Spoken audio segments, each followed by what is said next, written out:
Hello student, I am going to continue from the last video. This is the fourth video on process modeling. So we have ended in the simple event diagram in the last video. So I am continuing from that point.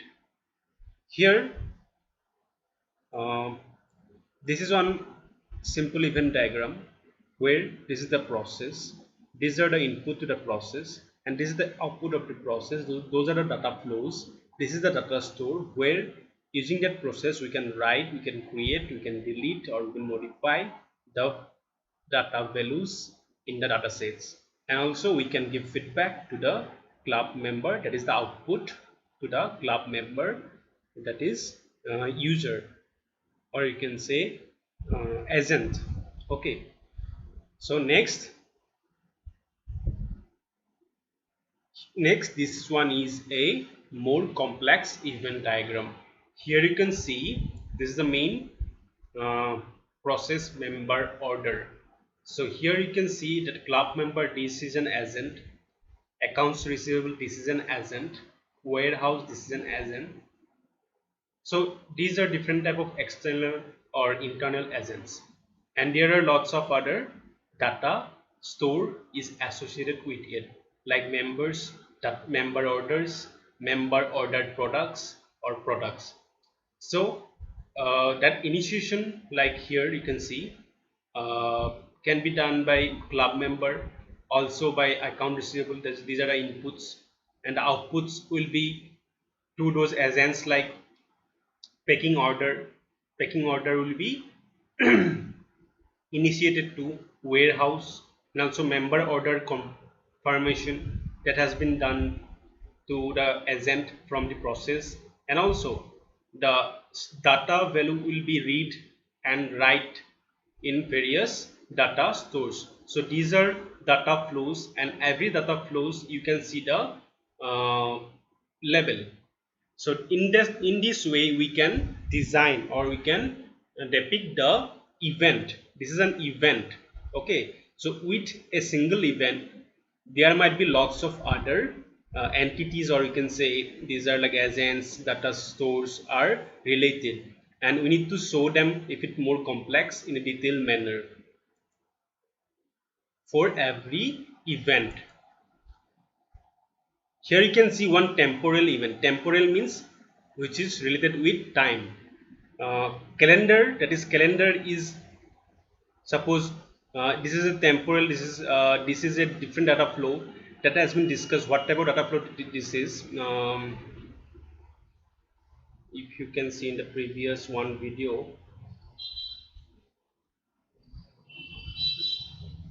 control flow. So this type of data flow is control flow. So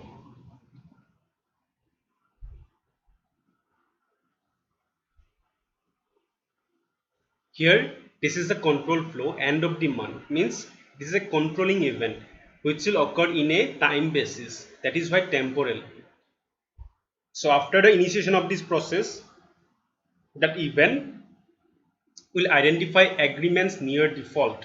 So that event will uh, communicate or with the agent agreement default exceptions report, if there is defaulter available in that process, to the agreements manager. It will also take the inputs from the data stores from members and agreements. So this is a temporal event because this is initiated in a time basis. So it is a periodic event. By end of the month it will occur. So that is why this is temporal event. So in that way we can see this is a temporal event because of this input, this type of input, and because this event happened in that way. So here you can see this is a complete system DFD. If you want to look at it, what are the main processes, like process member order, process member order revision, process subscription order, generate order analysis report. Okay, that is also temporal event. Process member order cancellation, So you can see there are lots of external agents or lots of internal agents are there, and along with that there are lots of data sets also involved in this situation, and how they are connected. Suppose one external agent initiates something, and how other agents will be communicated from that process regarding that output. So, or regarding the event. So you can see this is a complete system DFD of these processes and how they are related and how the data is flowing among those entities. Next is about balancing, a concept that requires the data flow diagrams at different levels of detail reflect consistency and completeness. So suppose you want to suppose you are trying to design DFD at different levels. So at different levels, the data flowing or details should be reflected consistently, and it should be complete. It should provide completeness about your system. So balancing is a concept that data flow diagrams at different levels of detail reflect consistency. So it should provide consistency regarding the data flow diagrams at different levels, and it should be completeness. And by using balancing technique or concept, we can achieve that. So it provides like quality assurance technique. So it provides requires that if you explore a process, this is not D, this explore a process, another DFD to reveal more detail, you must include the same data flows and same data stores and appropriate external entities. So that is the point. If you are going to explore a simple DFD to more DFD levels, then you need to show the same details in the same data flows that you have shown in the initial level to the next level also, including the same data flows, same data stores, and appropriate external entities. So primitive diagrams. So main diagrams is like some event processes may not be exploded into primitive diagrams to reveal more detail. Primitive diagrams are those events which are it's like a simple unit and which will occur might be in a repeated manner or which might be a small unit in the DFD. So this some event processes which might maybe exploded into primitive diagrams to reveal more details. So some processes in your DFD or some events in your DFD might be explored to create more primitive diagrams to reveal more detail. Means at initial stage of your DFD, some events might not be that might not contain that much of detail. So if you explore more, you can provide those primitive diagrams to reveal more detail. Primitive means more fundamental. Complex business transaction processes. So like these are the example like process decomposed into multiple elementary processes. Each elementary process is cohesive. It does only one thing. Each elementary process is cohesive. Cohesive means those processes has cohesion. Those are dependent. It does only one thing. Suppose that primitive diagram or that event should do only one thing, not like many tasks. It should do only one thing. That is why that type of diagram should be primitive diagram should be elementary, or it should do only one thing, and those elementary processes might be and should be cohesive. Flow similar to computer program structure. So here you can see this is like a primitive DFD where these things flow like a computer flow chart, computer diagram flow chart, uh, like valid date member, that is a primitive event or elementary event, and those are related with other event cohesively. Those are dependent.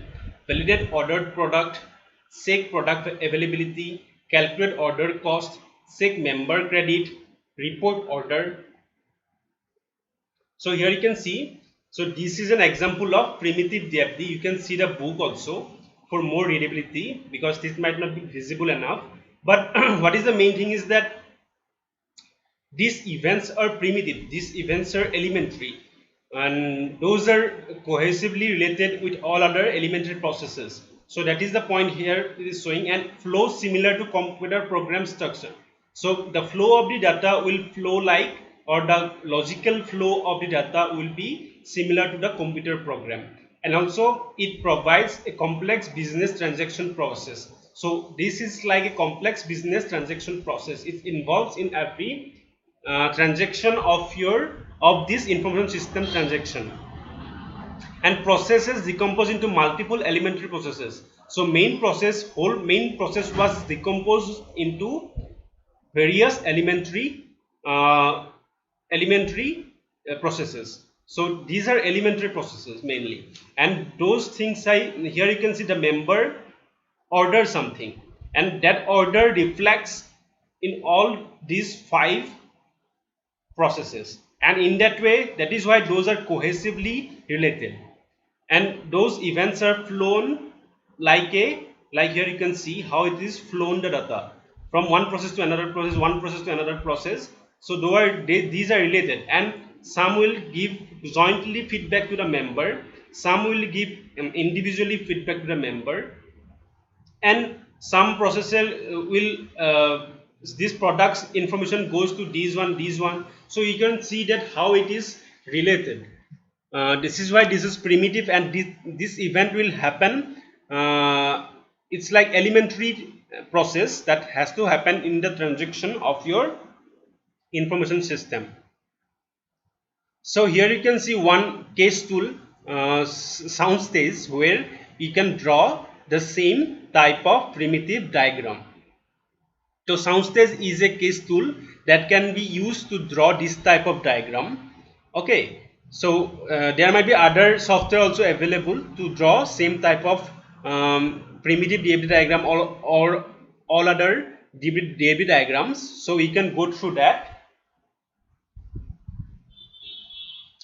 Process logic. So data flow diagrams good for identifying and describing processes, but not good at showing logic inside process. Obviously, it's like a black box. It just show the data flow only. It does not discuss about anything about the logic inside the process. So that is why sometimes we need to specify detailed instructions for elementary process, how to do it. So flowcharts and pseudocode must be helpful, but most end user do not understand them. But most of the end user might not understand the pseudocode or the flowchart. So natural language, imprecise and subject to interpretation. So but you can use also natural English, but it might be imprecise or subject to interpretation. So that is why this is dependent on interpretation, and in natural English might not be precise. So this is the way you can do, but this has some drawbacks, because to understand the logic inside the process you need to specify detailed instructions for the elementary processes. So problems with natural English are many, like you can see in this slide. You can go through them, but that is why what is important is that we need to devise something to understand the logic, what is going inside the process. That is why structured English is used, a language syntax for specifying the logic of a process. So this is a syntax, language syntax for specifying the logic of a process. So based on the relative strengths of structured programming and natural language or natural English. So based on the relative strength of structured programming and natural English. So this structured English is comprised of the strength of structured programming and natural English. Suppose here you can see for each customer number in the data store customers, for each loan in the data store, loans that matches above customer number. So we need to keep a running total of number of loans for a customer number. We need to keep a running total of original loan principal, like that. These events need to be included, or like that. So which is described in structured English. So you can understand the logic happening in the process. Okay, but only drawing the DFD only drawing the DFD, you can see only the data flows only, but using this structured English you can know how the process is working. So structured English construction is like that. First, there might be steps, sequence of steps. Unconditionally perform a sequence of steps. So there should not be any condition. Then in simple condition step, if the specified condition is true, then perform the first step. Otherwise, perform the second step. So if the condition is true, then sequence of the steps or some conditional step, else sequence of steps or other conditional steps. Note, use this construct if the condition has only two possible values. So you need to use that type of if else condition only there is two conditions, two possible values are there as per the condition. The second set of condition is optional, and third is complex condition step. There might be complex condition step, means for one condition there might be 3 or 4 or 5 outputs. So here is like using case concept. Do the following based on condition 1. So case 1, if this, then this. Case 2, if condition is equal to value, then this. So like that, you need to use the complex condition in case of there is multiple solution exists for for one single condition. And then there might be multiple condition. Test the value of multiple condition to determine the correct set of steps. So using that type of table, decision table, you can understand for what type of values of the conditions, what sequence of steps or what step will occur, what conditional step will occur.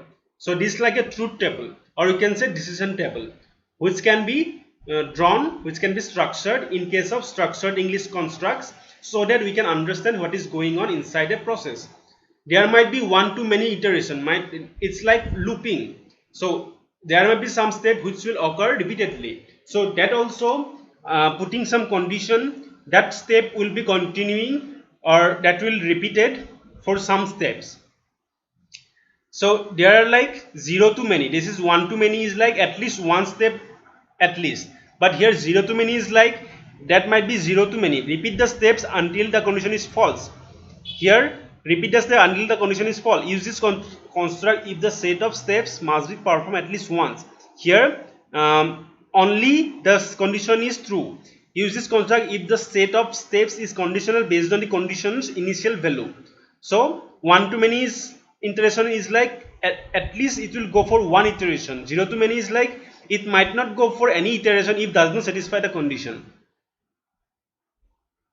But there are some restrictions also on structured English, on process logic. Only strong imperative verbs may be used. Only names that have been defined in the project dictionary may be used.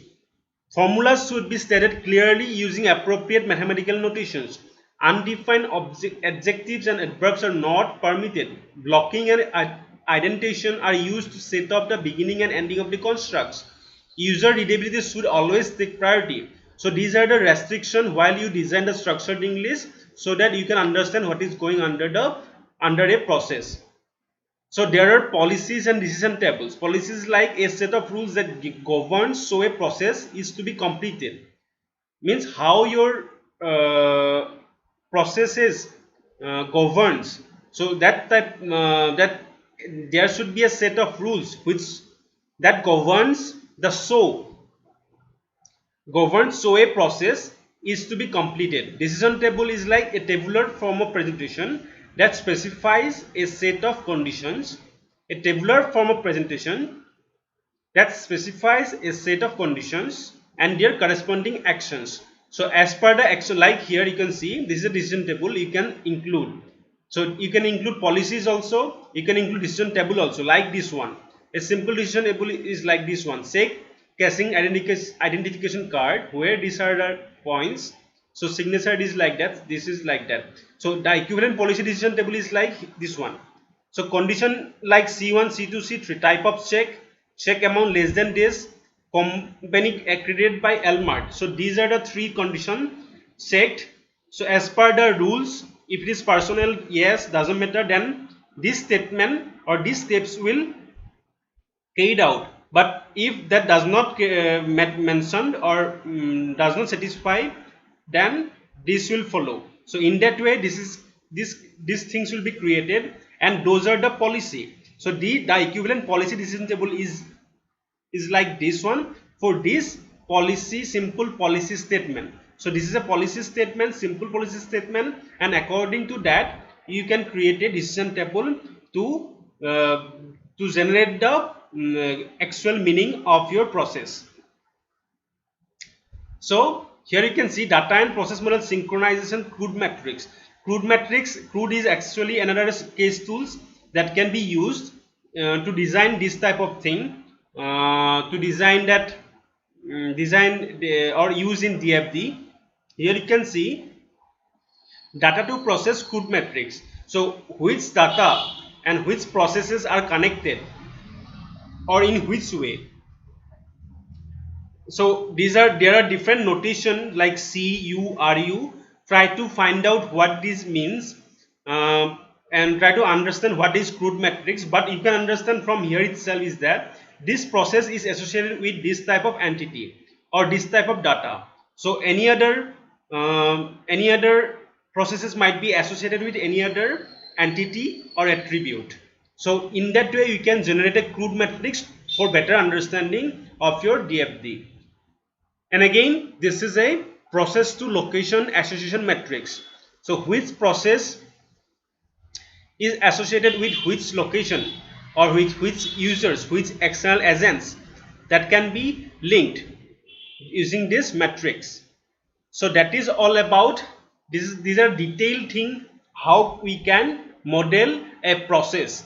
So while designing the processes in a information system, we need to go through in a organized institution. In the organized company, or in the organized business, we need to follow this type of steps to clearly depict what you are going to build, to model what you are going to design.